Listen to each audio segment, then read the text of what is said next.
Yes, ikaze abakunzi b'Isanamu TV online ndabaye ikaze nawe atari wanje ni muri The Beautician Chic aho asanzwe akorera umwigeme cyangwa umukobwa yitwa Zenith. Zeni, wakoze cyane kutwakira. Mwakoze namwe mumeze neza muri Beautician. Ego turaho. Akazi kagenda neza. Ni bon vraiment. Okay. Kuba ariko baraturaho right now, barabona ko ari ahantu bakorera makeup. Yeah. But hari ibindi bintu umuntu usanzwe muhakorera aho. Ego turasiga inzara. Ya vernis simple gel cyose. Muraza kumusigira naje.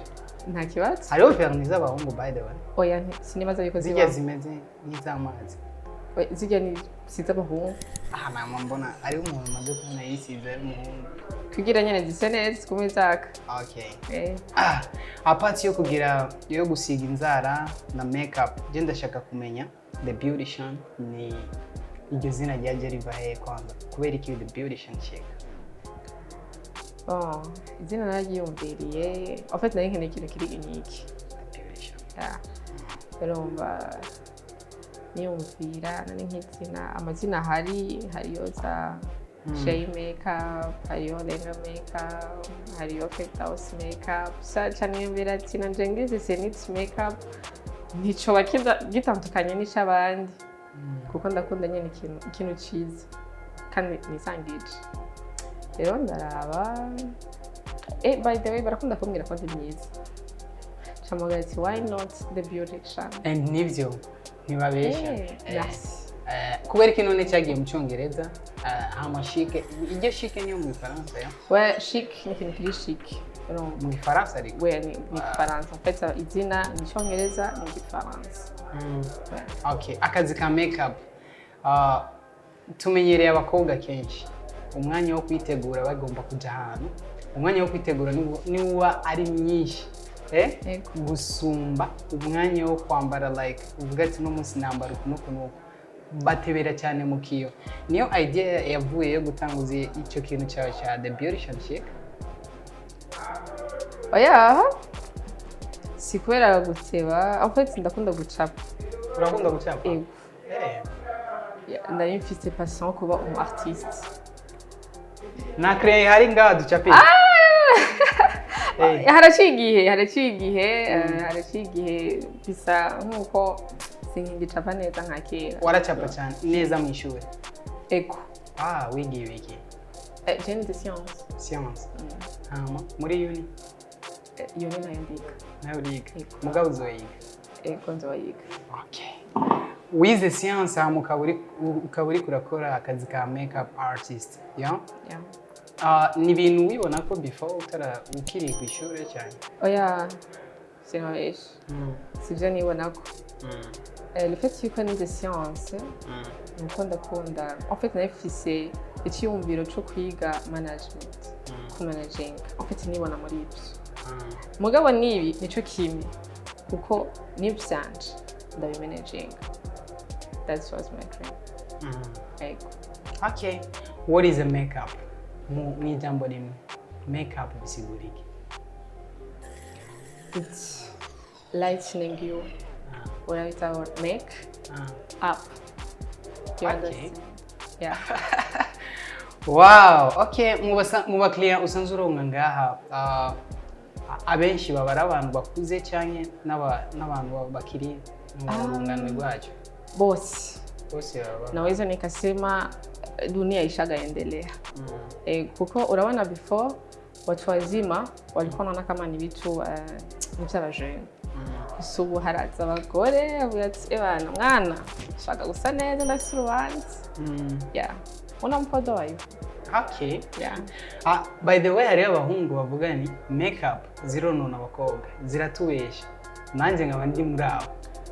Tuvuga ni abakobwa hari igihe babasiga ibintu gusanga yabaye mwiza. Barahindutse en fait. Barahinduka. Kubera iki none muhitamo kubahindura? Iba ari opinion ntituhitamwo kubahindura. Oya. Yani ni kupendeza. Bigenda gute? Kugira ngo umuntu ahinduke basi ave kuri n'ama produit. Ego n'ama. Muri hari ayari ngaha? Ego ama produit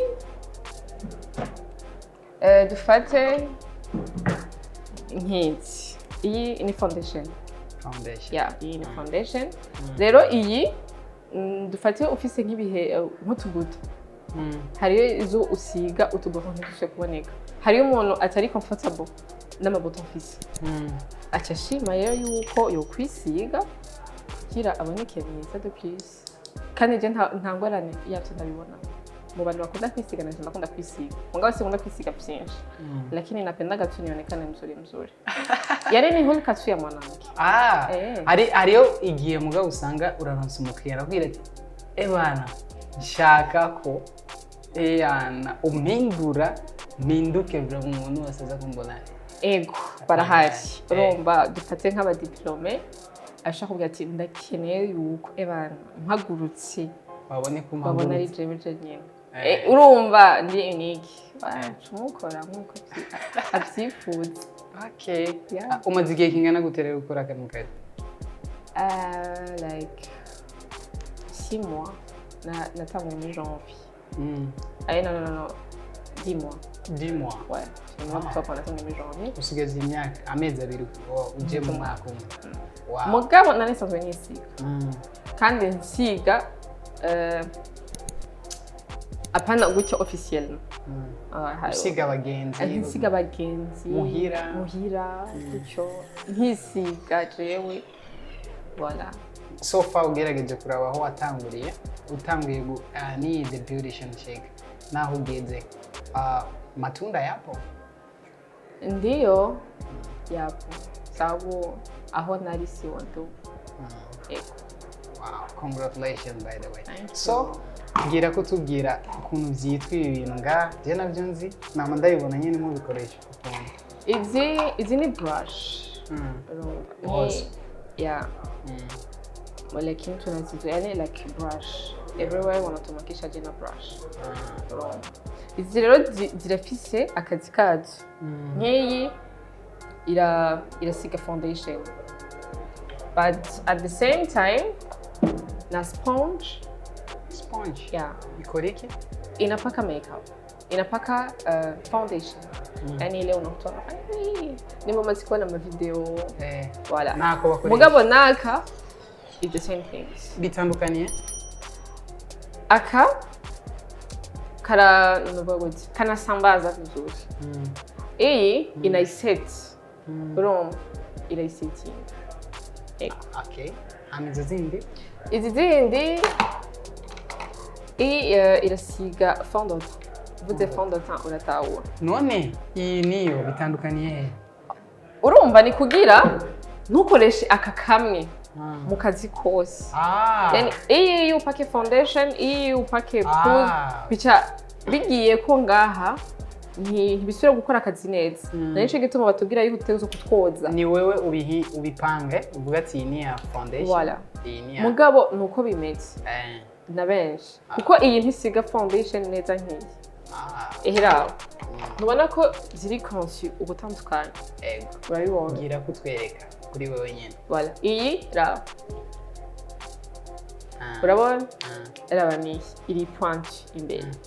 Tuyikoresha gute? Ubona yuko yacigira. Yikigira. Jewe iyi ndayikoresha mu gusiga ikintu bita primer.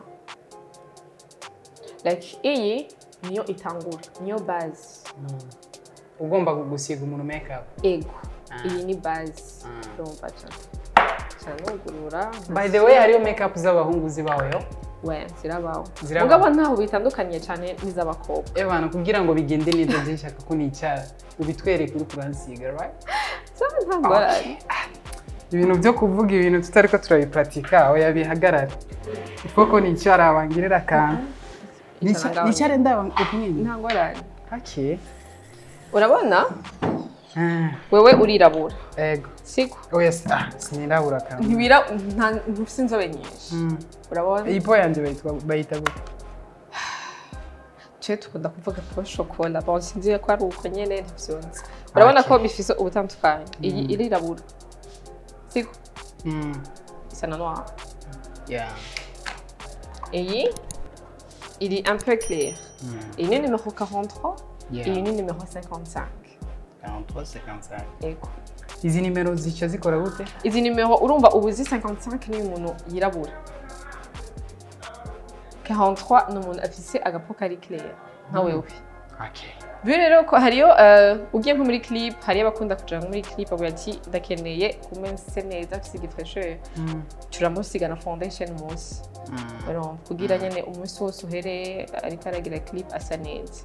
By the way nanjye ndagira clip no munsi tugire ko kugira ngo twitahure neza ya. Okay. Abakunzi b'Isanamu TV online. Sasa twavuye mu kiyago tugiye muri pratique kugira ngo adutahuze neza. What is a makeup? Kugira ngo asige umuntu foundation atangura gute bigenda gute kugira ngo muze kumbona mu mwanya ndaza guhinduka. By the way, look at me neza mu mwanya baraza kumpindura kugira ngo tubone ivyo bakora muri Beautician Chic. Ndagusaba wowe utaragira subscribe kuri YouTube channel yacu ya Isanamu TV online, and my name is Jibril. Turatanguye rero makeup yacu no kumuhungu ikiguma ari makeup yo ego ni makeup kuko ntuza kugumusa gutyo nyine.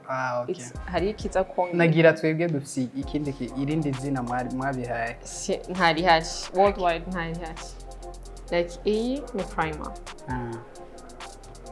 Uratanguye rero. Okay.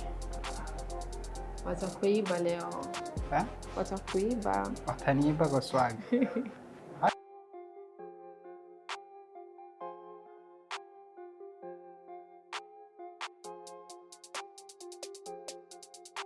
Iyi fasha? Iyo ni beige kama kufasha amaproduit niyo no mubiri. Okay. You understand? Tubandanye. Iyi ni setting powder.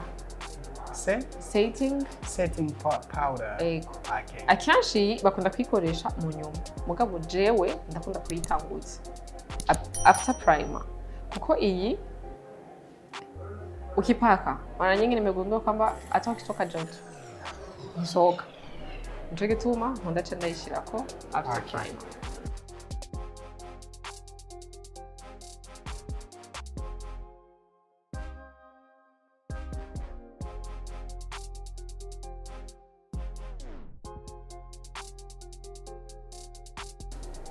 Jewe personnellement ndayikunda. Iyo brush? Ego. Uyikunda kubera irasetinga neza.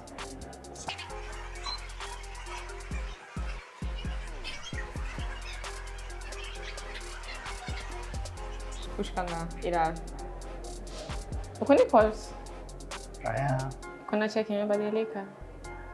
That is makeup. For real. Yani kabla hata sijaenda mbali, nishakubadilisha tayari. Okay.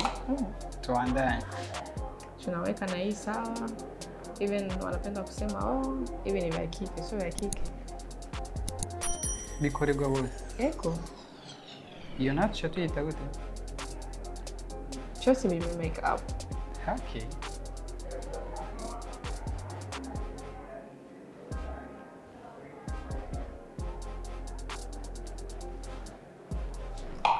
Ntaraja na kure, je naje guhindura. Kuko haukuja unafanana hivyo. Umekuwa mzuri. Hivi nimekuwa sawa? Umekuwa sawa. Nivyo.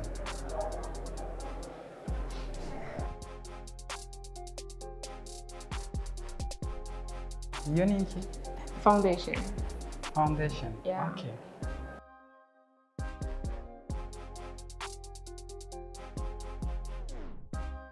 Agenda gukore uruhande rumwe. Okay? Uruhu. Gusa. And then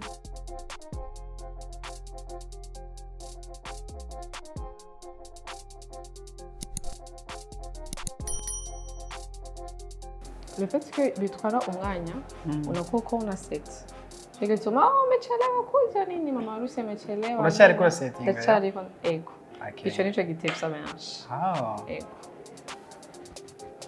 Like na makeup y'umuhungu canke makeup muri rusange. Shobora kugufata umwanya ungana gute? Like nko kumutegura umuntu agiye nko mu rubanza. Dufate umukobwa. Birapana n'ibyo ashaka. 30 minutes, 40 minutes, 1 heure. Urumva nk'umu makeup artist usanzwe ufise n'abandi peut-être urafata na 40 minutes kugira usige neza canke 30 minutes. Mugabo uzi ko ari wenyene urafata n'isaha yose. Abahungu ndaguhejeje ngaha mu mwanya.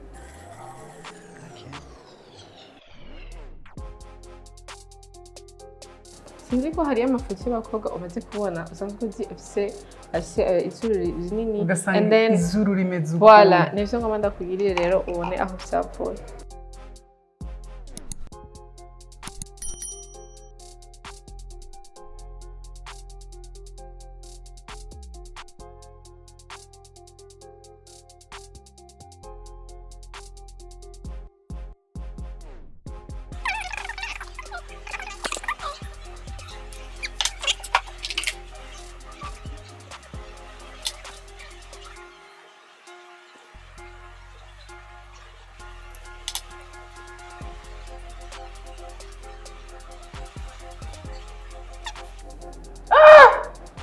Man.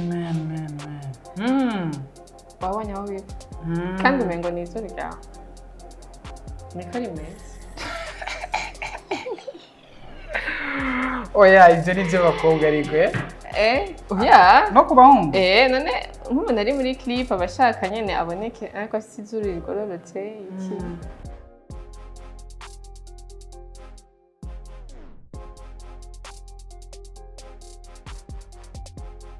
That's a talent. Oh my god. Ngaha rero bica bifata umwanya ungana gute?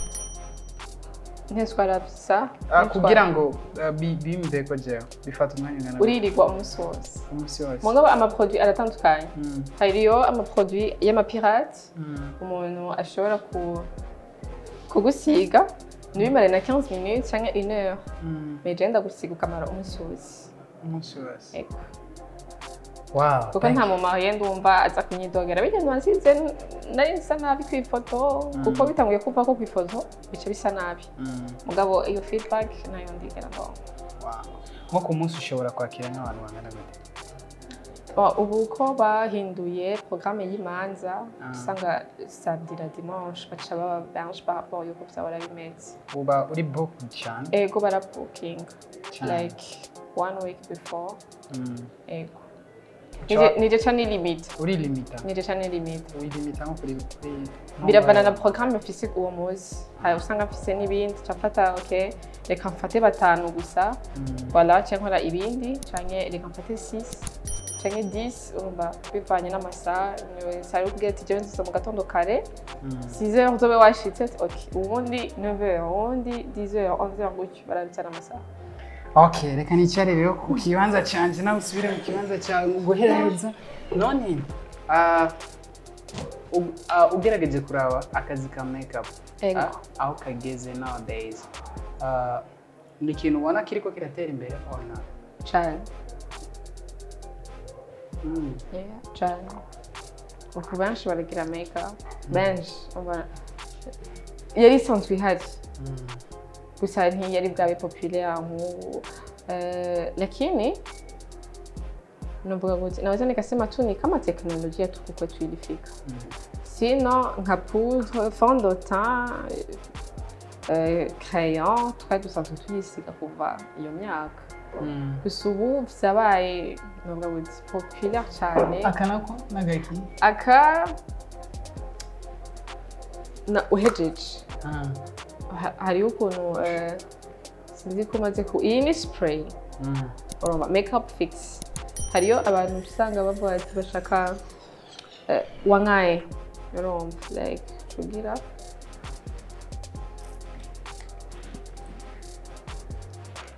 and then after uraza kubona ko ni cyanganga urumva ndaza kubera utu tuntu tuza gusigara ko akenshi mugabo ari miduro tusha tuboneka.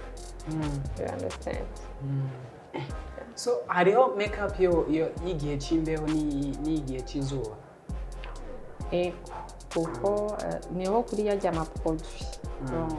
Dufate nk'abantu bari ku zuba makeup mu bisanzwe hari imbeho ntiva no transpire. Mugabo ari ku zuba uratranspira gose bica bisaba amaproduit ari original cyane. ama matte yitwa matte foundation urumva unatanazina kauka yani kinata inanata niza affecting umubiri w'umuntu makeup muri rusange like nk'ubu umenyereje umubiri wawe umenyereje umubiri wiwawe ego si vyiza kuba wisiga ama foundation imisi yose binatupa confidence yiwewe umubona umengo ataka makeup kariho ibikoni bitatoka niko ifi ibintu nibigenda ayezekana okay kuri wewe natural beauty or with makeup? Both of them. No. Choose one. Natural beauty. Natural beauty. Sawa, urakoze cyane, wakoze cyane Zenith kutwakira muri The Beautician Chic. Adresse ni gaha muri ville kuri Avenue de l'Amitié. ABC building ukicinjira muri Avenue de l'Amitié uraza kubona ki building kinini cyanditse ko ABC winjira indani bureau A5. Yes, kuri mwebwe mwakurikirana ikiganiro cyacu reka ndabahe ikaze nanje muri Beautician Chic iri kuri Avenue de l'Amitié muri building yitwa ABC muri A5 kuba ariko baraturaba ushobora kuba uri umuririmbyi cyangwa uri umuntu atandukanye ushaka kugirirwa makeup uje muri clip uje mu manza zitandukanye uje muri diplome mariage cyangwa ushake n'aka makeup gasanzwe nyene wicare muhira uri pose utunganijwe neza kugira ngo wifata aka video cyangwa udufoto usa neza barabahaye ikaze muri Beautician Chic kwa Zenith. Reka ndagushimire wafashe akanya kuraba ikiganiro cyacu ndakubwire nti naho utaha tuze dusubire duhure kandi mu kiganiro gikurikira. My name is Jibril. Remember to subscribe to our YouTube channel. Hama ndakubwira ati we sign out.